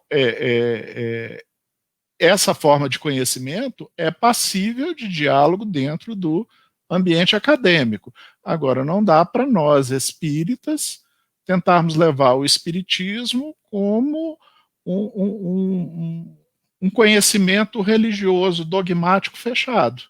Se você leva para o ambiente acadêmico, você está aberto ao debate e às regras do jogo e às regras do debate, da discussão, da fundamentação, da justificação do conhecimento e de todas essas coisas. Tá? Bom, é isso. Obrigado, Jader. E eu diria até, só aproveitando, né, o tema, não ter receio de nós colocarmos o espiritismo à crítica, né, de colocarmos o espiritismo para debater mesmo, porque é assim que Kardec fazia com a sociedade da época, e aquelas pessoas que querem se fechar e não colocarem aquilo que acreditam para efeito de reflexão, de discussão, ela não tem como, eventualmente, identificar pontos falhos na sua maneira, inclusive, de pensar. Kardec fazia isso. Por isso que quando as pessoas vêm com alguma novidade para incorporar na doutrina espírita, ou até que esteja em conflito com os princípios e valores doutrinários, mas ela acha que é uma novidade, se ela não colocar à prova, se ela não colocar para discussão, se ela não colocar para crítica, não adianta, não vai ter fundamentação, não vai ter validade. E, infelizmente, no movimento espírita, muita gente, não tendo o conhecimento do método científico, dá muito mais... pelo menos apoio para uma fé cega, baseada numa revelação mediúnica de uma única fonte ou de poucas fontes que não foram validadas, não foram comprovadas e que eventualmente caracterizariam aí divergências interpretativas na própria doutrina, né? Então, mais uma vez, a ideia de nós valorizarmos o método que Kardec se serviu, da convergência, né, e que nós chamaríamos de universalidade dos ensinamentos, mas aberto para crítica, aberto, se novos fatos comprovarem qual caminho nós deveremos seguir, nós acompanharemos desde que novos fatos fundamentem, mas aí dentro do método de validação que nós chamaríamos universal, e não pela revelação mediúnica de um ou outro espírito, né? Silvio, nós temos aqui uma questão que o Humberto mesmo, ele sinaliza, e aí eu deixo também depois para o Alexandre e para o Jader, até pela questão do horário também, mas é interessante nós explorarmos isso. Nesta linha, né, que nós estávamos discutindo aqui sobre possibilidades de pesquisa, o que vocês acham, quais seriam os campos mais promissores, né, que nós teríamos para pesquisa? Aí, suponho que o Humberto esteja falando nas diferentes áreas do conhecimento, né? O que vocês acham? Quais áreas do conhecimento que nós poderíamos ter uma abordagem para aprofundar em termos de investigação essa questão da temática espírita, e eu diria não necessariamente por grupos espíritas, mas pela temática em si, no caso da investigação. Silvio, por favor. Bom, o Humberto está no grupo de excelência, né, em termos de pesquisa de assuntos espíritas ou ligados ao espiritismo ou relevantes ao espiritismo. Grupo coordenado pelo Alexander Moreira Almeida, lá em Juiz de Fora, onde está o Humberto, né? Então, assim, acho que a pergunta dele é meio retórica, né? Porque eles sabem o que estão fazendo. Mas, assim, de uma forma geral, a gente tem que ser sensível para algumas áreas, né? Que são mais promissoras, que podem produzir resultados concretos de forma mais segura, né? Se a gente, por exemplo, quiser entender, isso eu falo sempre com o Alexandre, ele fala comigo, né? Se a gente quiser entender a natureza do perispírito, como é que é esse fluido, em termos físicos, isso está muito distante. A gente não tem nenhuma chance, eu acho, que a curto prazo, de ter uma ideia bacana sobre isso, né? Por exemplo, aquela ideia do Hernani Andrade é muito tosca, né? Teoria molecular, corpuscular do espírito, é uma coisa muito tosca. Cumpriu um papel, suscitou discussão, acho que valeu, né? Mas então, assim, tem áreas que a gente sabe que é muito difícil. Outras áreas estão sendo exploradas, né? Vocês já falaram, acho que o próprio Marco falou isso, né? A fronteira com a medicina, especialmente na área de saúde mental, né? E aí entra também psicologia, é uma fronteira muito próxima, né? Coisas importantes estão sendo feitas por todo lugar, mesmo por pessoas não espíritas, como é o caso do Stevenson, que foi um grande, um gênio, né? O importante na pesquisa é saber fazer bem feito, né? A gente não precisa ser o dono do pedaço. Se estiver fazendo bem feito, vai ser bom em qualquer lugar, né?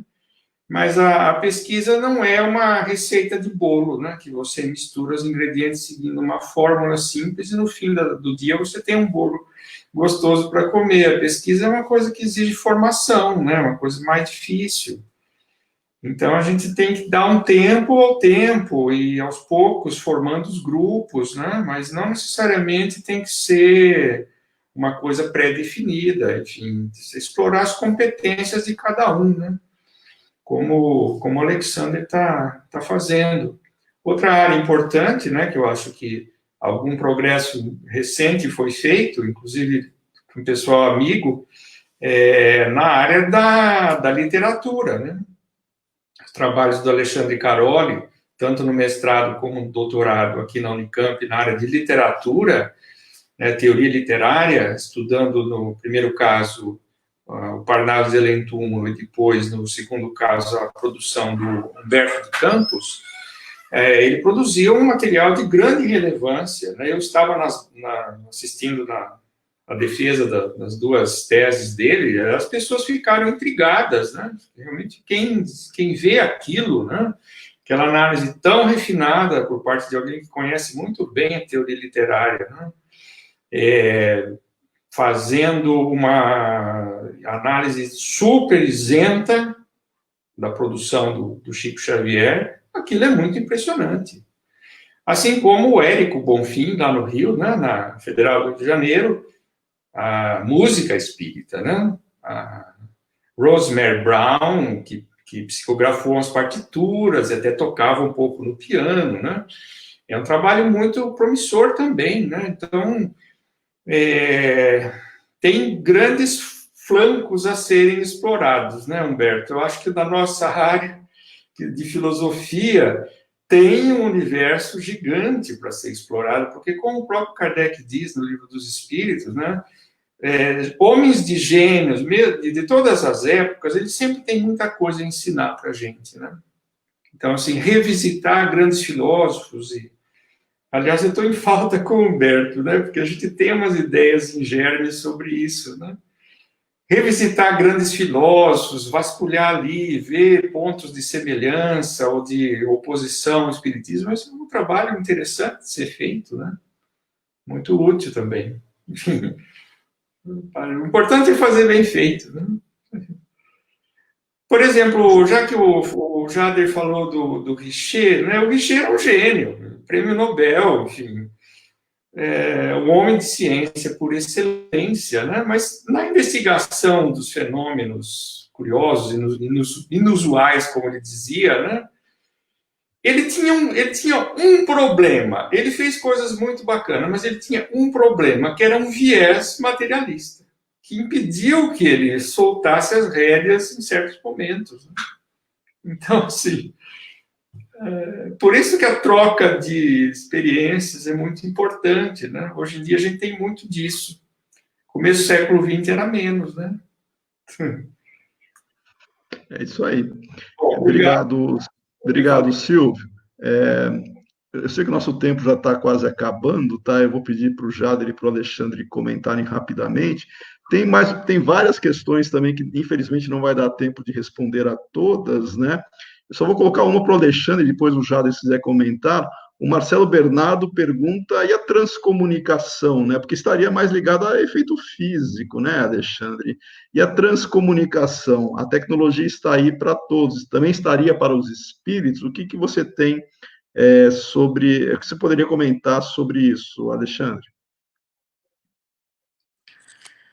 Sobre essa questão, né, da transcomunicação, ela é um efeito, ela se classificaria dentro do contexto espírita como um fenômeno de efeitos físicos em que, através de um aparelho como rádio, TV, computador, a gente receberia ou veria a mensagem ou a comunicação visual, sonora, ou qualquer outro código ou símbolo.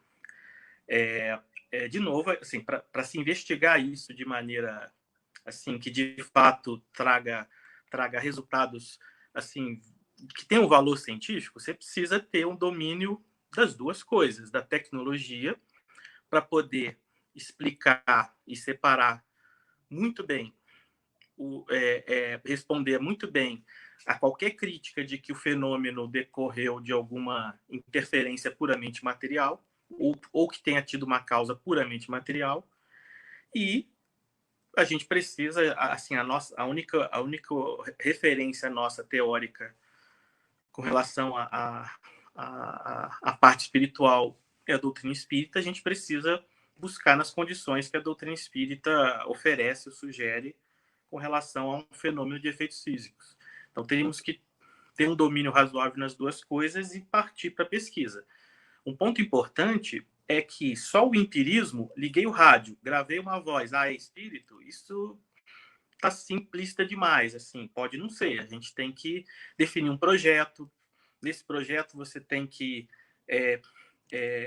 motivar o fenômeno que você quer, você tem que motivar o público a quem você destina esse fenômeno. Eu quero provar que espírito existe para os espíritas.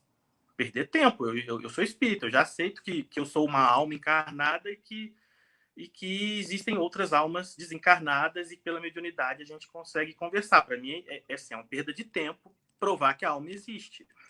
Para o espírita não faz o menor sentido isso. Para o materialista, eu quero fazer isso dentro de um contexto da ciência, de alguma área da ciência natural.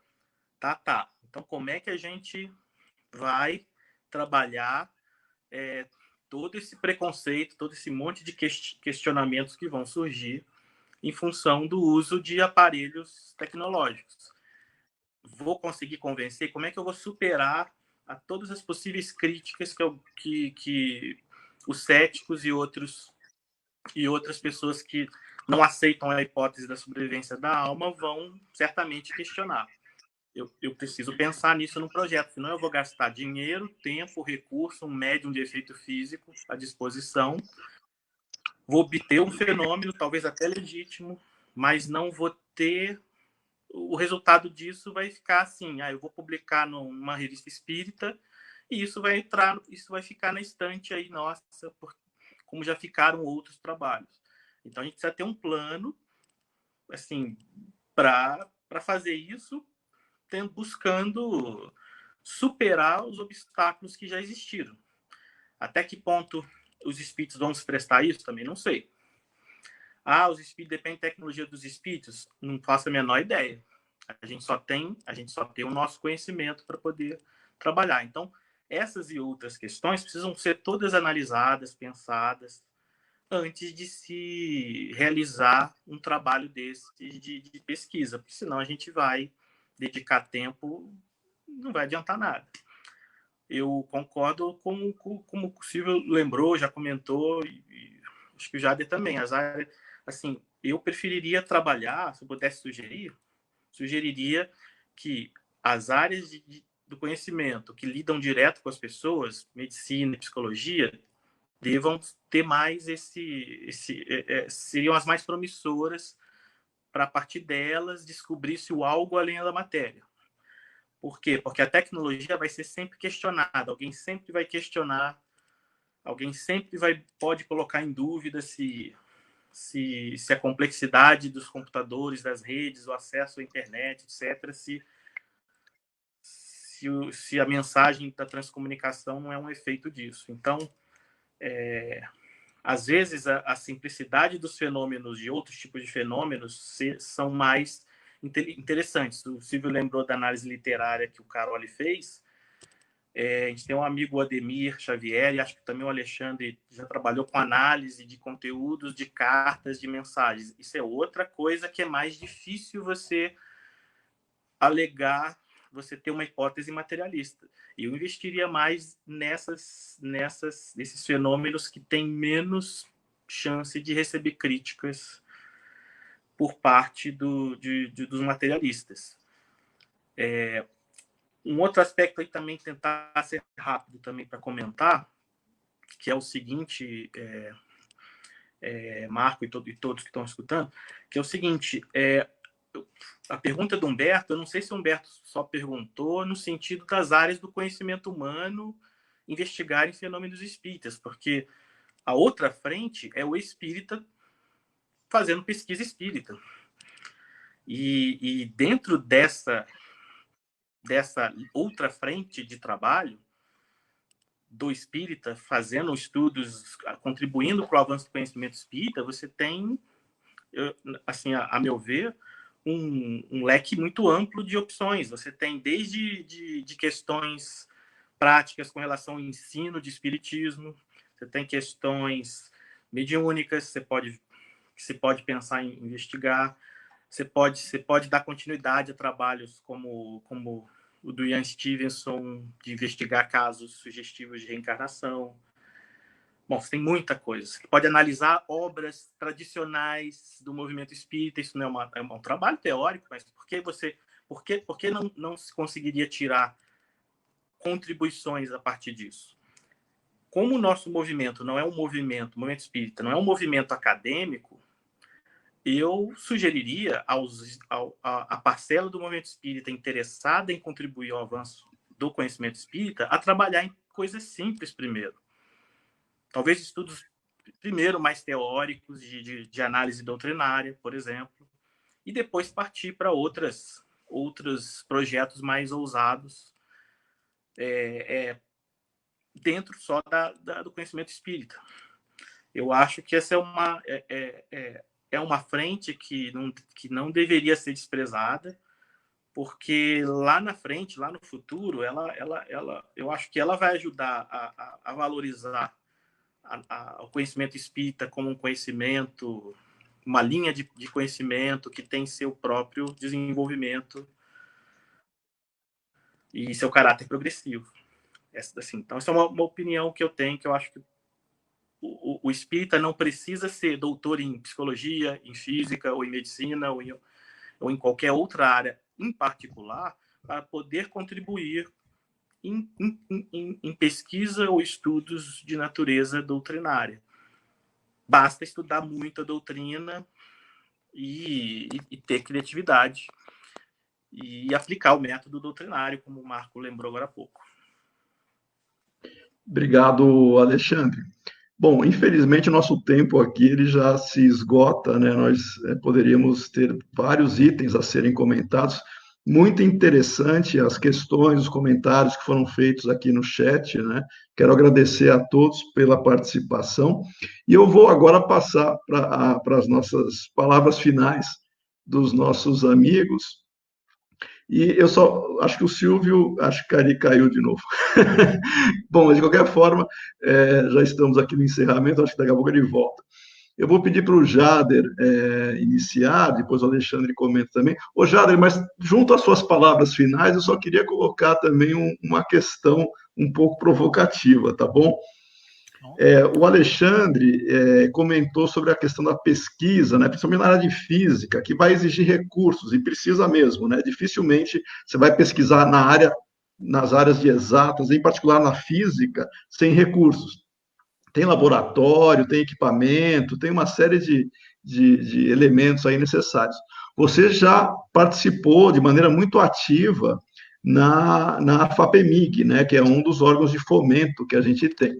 Então, eu pergunto de maneira provocativa, e já peço depois para que você já emende os seus comentários finais aí para a nossa live, como pesquisar a temática espírita contando com financiamento dos órgãos mais utilizados, que é CAP, CNPq, aí em Minas, no caso a FAPEMIG, aqui em São Paulo a FAPESP, né? Será que as pesquisas espíritas, ou com a temática espírita, seriam bem vistas, né? Não sei, eu tenho dúvidas. Então eu deixo aí uma pergunta provocativa e já peço para que você faça seus comentários finais. Marco, na minha experiência da FAPEMIG, o recurso, os projetos, eles são julgados pelos pares. Então, se eu tiver pares positivistas ou materialistas, tá, projetos que tenham a temática espiritual podem ser mal vistos por eles individualmente, e eles darem preferência a outros projetos que consideram mais importantes. Apesar disso, a gente tem conseguido uma série de coisas, né? O NUPES, que você falou, tem conseguido financiamento internacional.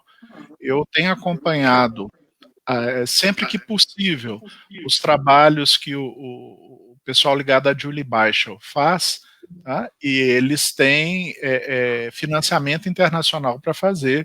O Alexandre aceitou uma publicação que eu fiz, né, que é um relato do trabalho que o Marc Bocuse fez nos Estados Unidos, se preparando para poder estudar fenômenos de efeitos físicos, em que ele usou infravermelho para poder fazer o controle da sala.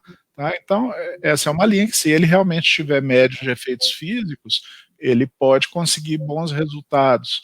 Tá? E assim, eu não posso falar muito da FAPEMIG, porque ela publicou minha tese. Minha tese de doutorado foi sobre uma creche espírita, tá? E o pessoal deu recurso para publicação em formato de livro, tá? Então, acho que a gente tem que fazer o trabalho bem feito, é o que o Alexander sempre fala no NUPES.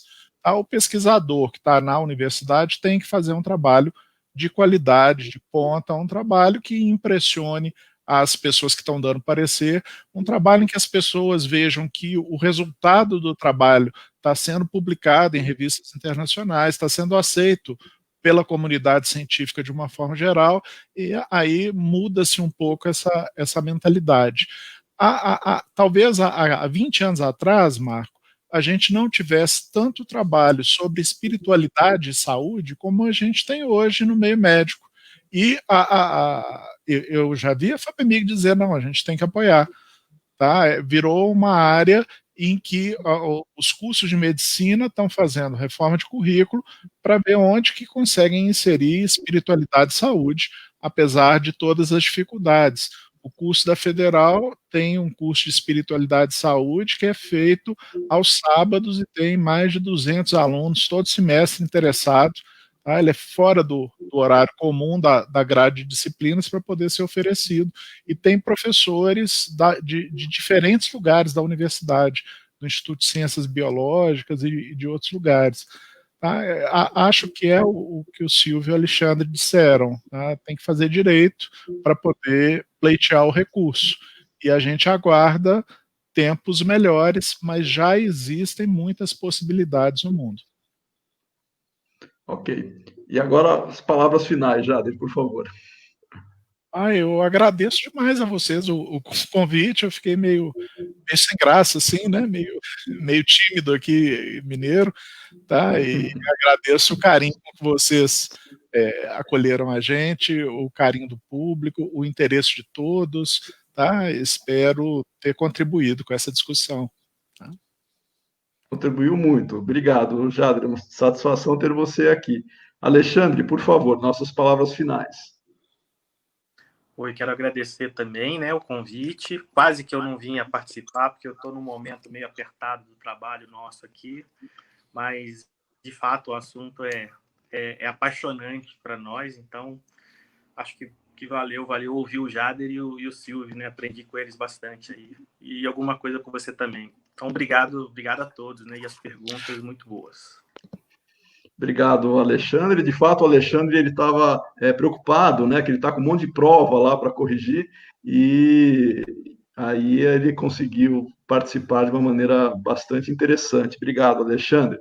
E Silvio, por favor, nosso convidado que é filósofo e físico, transita habilmente nas duas e é um nome a ser lembrado no movimento espírita como aquele que tem vários trabalhos publicados, inclusive à disposição das pessoas que quiserem conhecer o grupo de estudos lá do Silvio, da Unicamp.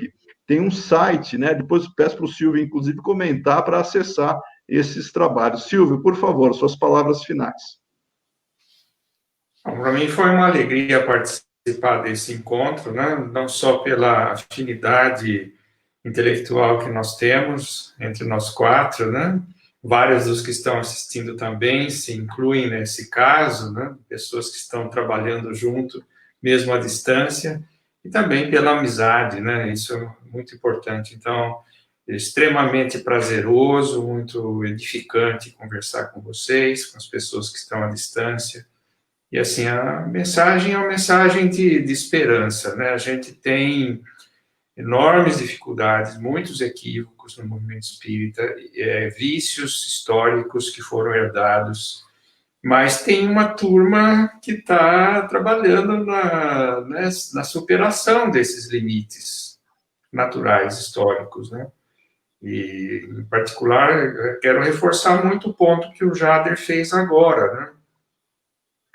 Essas linhas de pesquisa mais promissoras, todas elas têm sido financiadas. Eu não soube de nenhum caso de rejeição de um projeto de pesquisa ligado a temas espíritas por puro preconceito. Isso existe, o preconceito existe, mas se você fizer bem feito, isso é aprovado, né? O Alexander mesmo, né, o doutorado dele foi financiado pela FAPESP.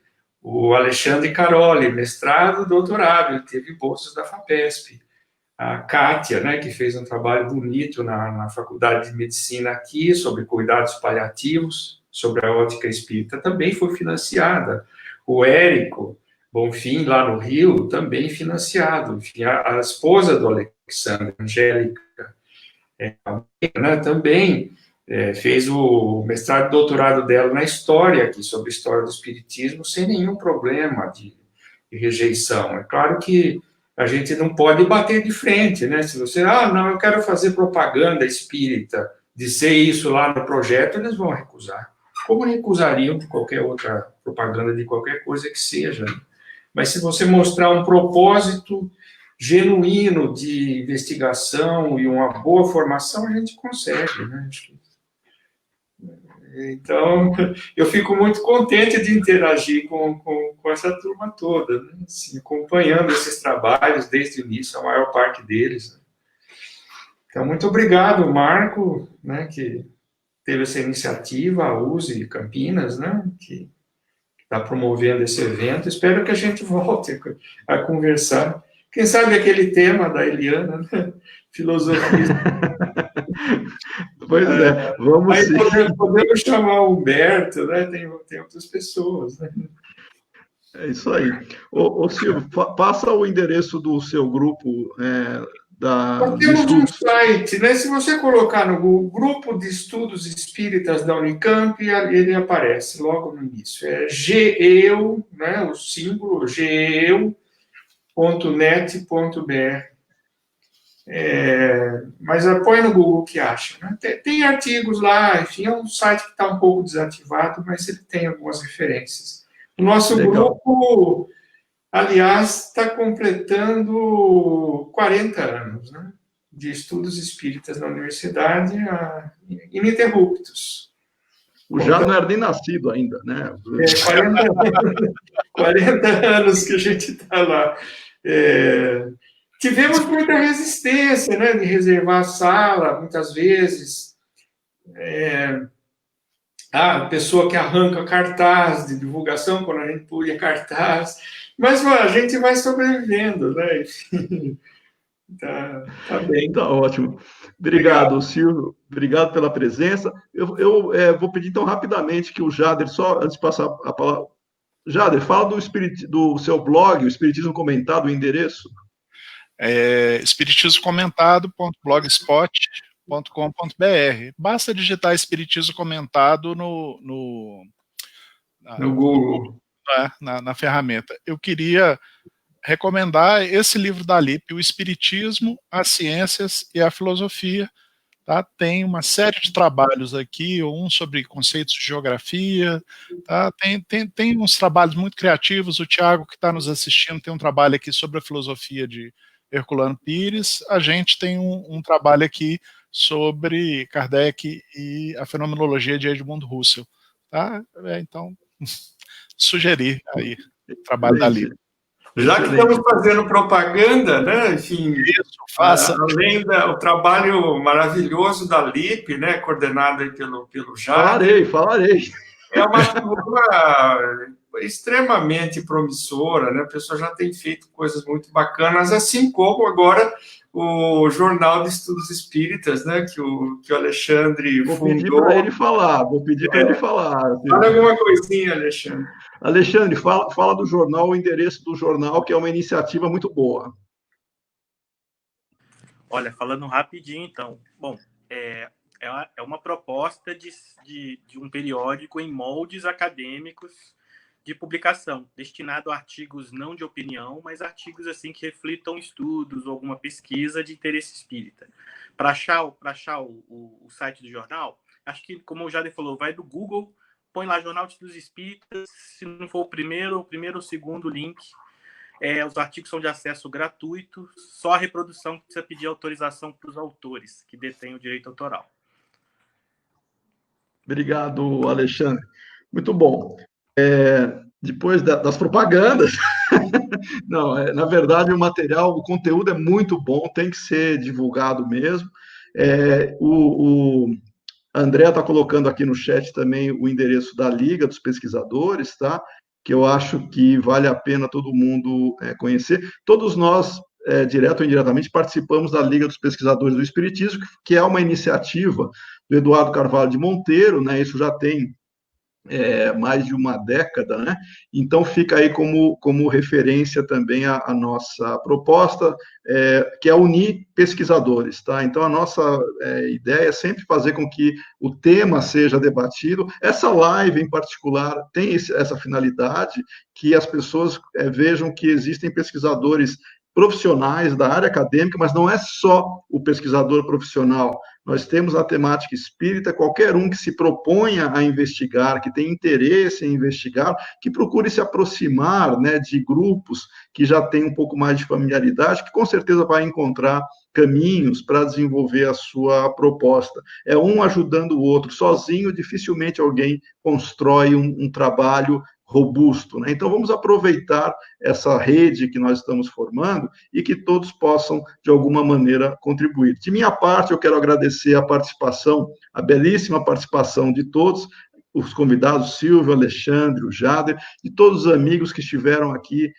participando, né, direto ou indiretamente do chat também. Vi vários amigos nossos que estão apoiando, né, essa iniciativa. Quero agradecer a USE, a União das Sociedades Espíritas do Estado de São Paulo, por organizar e sempre incentivar, né, esse tipo de discussão, de fomento, né, em termos de ideias.